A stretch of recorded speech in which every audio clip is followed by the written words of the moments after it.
Welcome friends to another r/malicious compliance video. Today we've got a crazy story of an organization losing lots of money. But first, a story from Kitsune257. You need me to file safety reports? You got it. As a bit of context to understand the story, I work at a big box retail store. Over the past few months, they've decided to weigh a more heavy emphasis on store safety, where to find safety tips, how to do things safely, and also how to file safety reports. There's two people on the security and safety team. It was around the last month that they really started cracking down on making sure that everyone in the entire store knew how to file a safety report. And the safety guy would spend a decent amount of time going around the store and quizzing people on how to file them and also other safety-related things. And as a side note, that will become important later, I'm pretty good friends with him. Once I was taught how to do it, my non-malicious compliance began. Normally working in retail, you do your job perfectly, and there's no real need to file any sort of safety report because nothing bad happens. But with my special case, I like to put it as, most others can do their jobs perfectly and be safe, but as the cart attendant, I can do my job perfectly and still get run over by a truck. Anyone who's worked in retail can confirm just how stupid customers can be at times. Now, when you put them behind the wheel of a multi-ton vehicle, things can get very dangerous very quickly if you don't keep your guard up. And so the safety reports begin to pile in for me. Typically it was about 2 per week. Most of the reports came from having to make a turn or cross through an intersection in the parking lot. I would be stopped waiting for a safe opportunity to continue. A vehicle would come to a stop. I would begin to continue moving carts, and then the car would suddenly start moving and narrowly avoid hitting me and/or my row of carts. And so I would just file these nearly missed accidents. I never really thought much of it. That is, until we had a safety huddle for the entire store. That's when a leader had announced that their quota for safety reports for the whole store was 1 or 2 a week. For me, it hit that in the past 2 weeks from the safety reports that only I had made, not accounting for the other employees who were also filing. I was effectively giving the store its quota that it needed. I just thought it was funny. And later on that day told the safety guy about it. In our conversation, he told me that I was actually filing so many safety reports that the head of the store actually got mad at him because I was filing so many of them. As he put it, they told me to teach you guys how to file safety reports, and here you are filing legitimate safety reports. I don't know why they're mad. As we later put it, management doesn't quite recognize how dangerous it is to be in the parking lot. By this time, I turned in my 2 weeks notice for separate reasons, but he gave me a new drive. Just the knowledge that I was effectively taking blows at upper management just by doing exactly what they wanted me to do was enough to switch from normal compliance to malicious compliance. Because the parking lot is practically my domain, nearly missed accidents are abound for me. In the time since then, I still made about 3 or 4 safety filings. Today was my 3rd to last day that I'm scheduled to work at the store. Typical idiot drivers were abound, and I wind up making a safety report an hour into my shift. I don't think too much of it, other than the fact that maybe some management is infuriated that I'm exactly doing what I should. Again, later on, I noticed the head of security and safety had left their office and was coming in my general direction. Because it was right next to the registers at the time, I thought that something else was going on.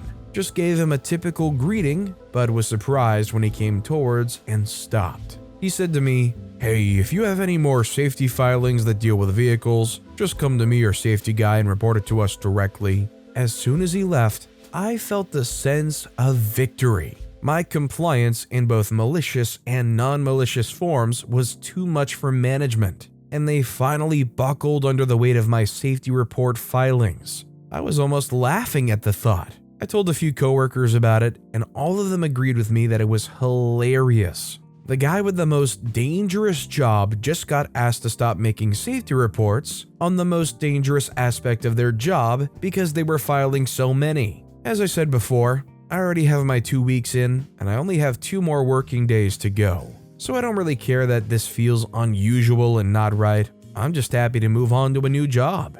And in case anyone is wondering, yes, I did have to go to the head of safety and security during my shift today because someone almost hit the cart pusher later on in my shift. I'm sure they really shone a light on this, expecting to have only a few things ever really pop up.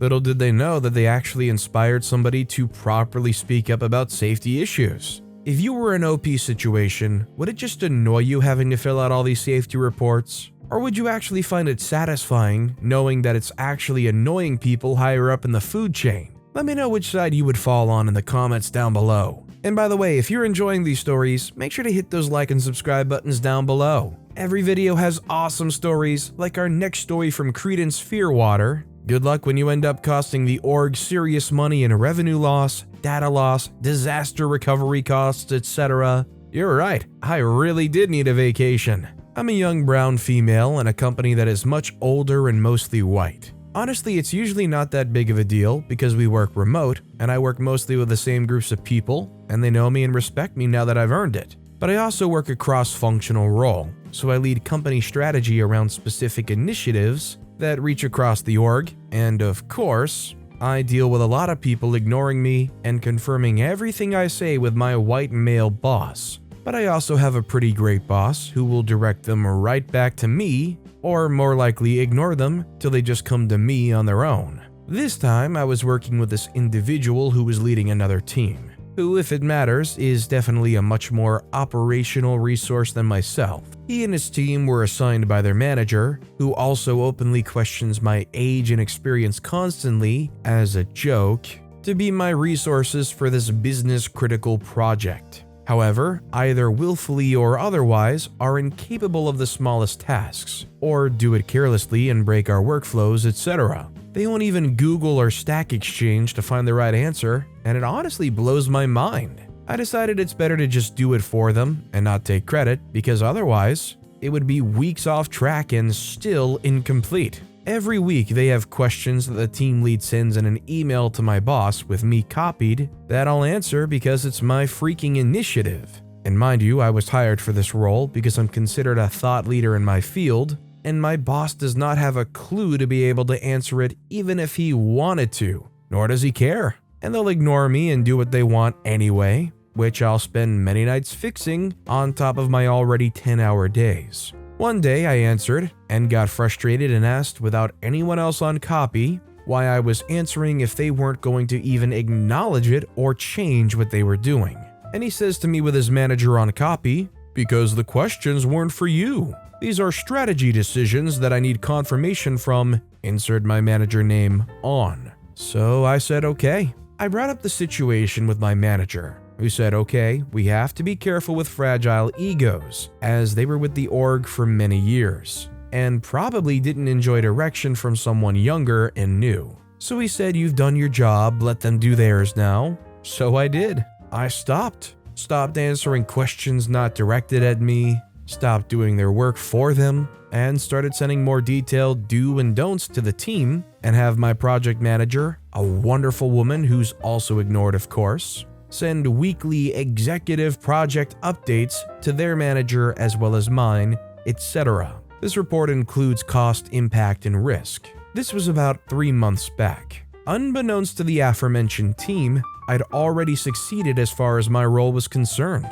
I presented my strategy, along with expectations and assumptions, aka the do and don'ts, I continued to share with the team, and they continued to ignore at the end of this first phase of this work. This was also about 3 months ago, coincidentally when I stopped fixing their mistakes and answering questions not meant for me. I also raised concerns with their manager, who ignored them with my manager on copy, who also ignored them, but he tends to do that. The only response I got was a joke from the team's manager saying, I needed a vacation. Cut to last week, a critical milestone for the project. The exact week, I decided to take my PTO, because he's right, I did need a vacation. And just as I said it would at this milestone, the entire project came crashing down.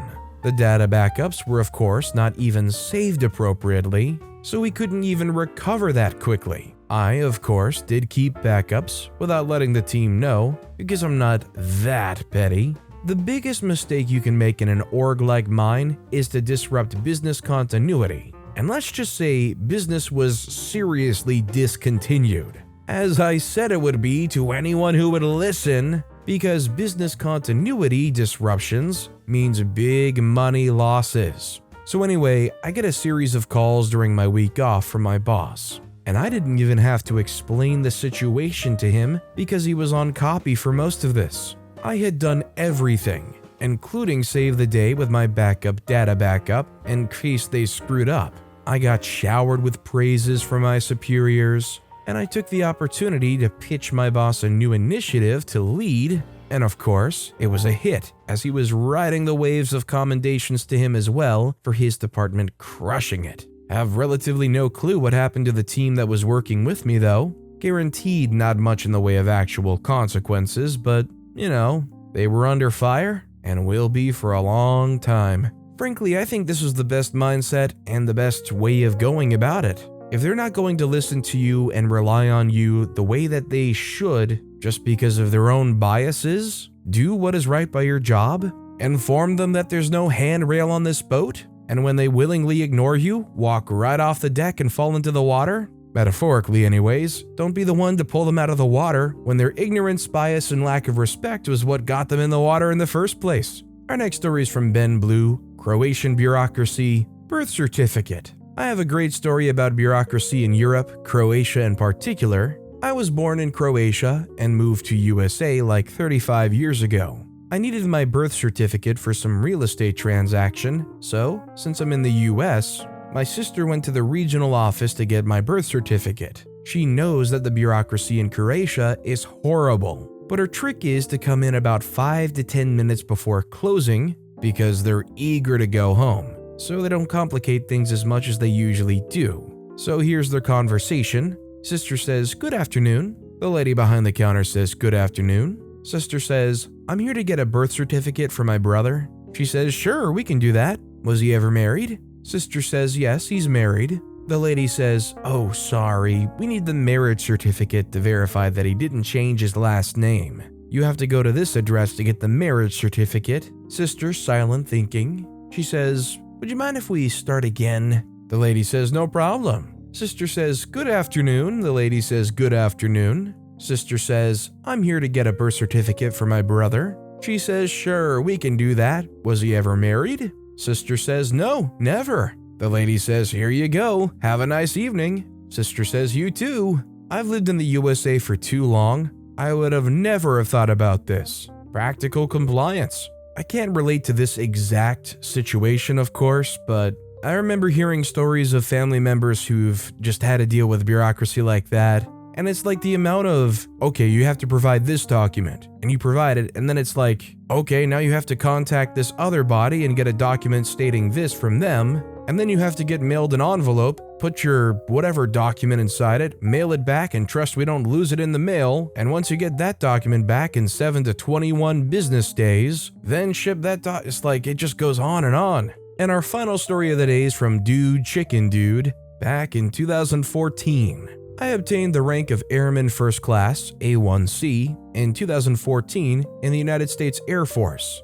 which is E3. It's a low rank, but I was still proud of it. My workplace was getting new equipment in, and it was large enough to require a flatbed truck to transport it. For one reason or another, that truck sat blocking the road in front of the shop for half the day without moving. There were 2 routes from my workplace to the front gate, one only slightly longer than the other. By slightly, I mean 100 yards longer. Both routes were about half a mile, so we aren't talking major inconveniences. Being the low-ranked airman, I was assigned to take the gator/mule, turn it slanted in the road, and instruct people to take the slightly longer route. I had the gator parked about 50 yards from the flatbed, which was also clearly visible. Here we go. After, "You can't go this way, that truck's blocking the road. Head that way toward the gate." About 30 times, here comes a full bird, Colonel, which is 06. I say, "Good afternoon, sir. The shop is getting the new machine in today and the flatbed still hasn't moved. You'll have to go that way." Full bird says, "Do you have the authority to tell people where they can and can't go?" I say, "No, sir. I just..." indicates truck. He says, "You're new at this base. I don't recognize your face." Which is true, I was only there for a few months. I said, "Yes, sir, and happy to be here." He said, "Let me remind you that Colonel is a much higher rank than A1C. I say, "Yes, sir, but the truck..." He says, "Don't interrupt me." I say, yes, sir. He says, everyone else can take the longer route, but I'm short on time. Move the gator and let me through. I say, but sir. He says, my time, airman. I move the truck to allow Fullbird to pass. After this conversation, the Fullbird sits for about 15 to 20 minutes waiting for the truck to move, then comes back to me and yells at me because I wasted his time and should have told him.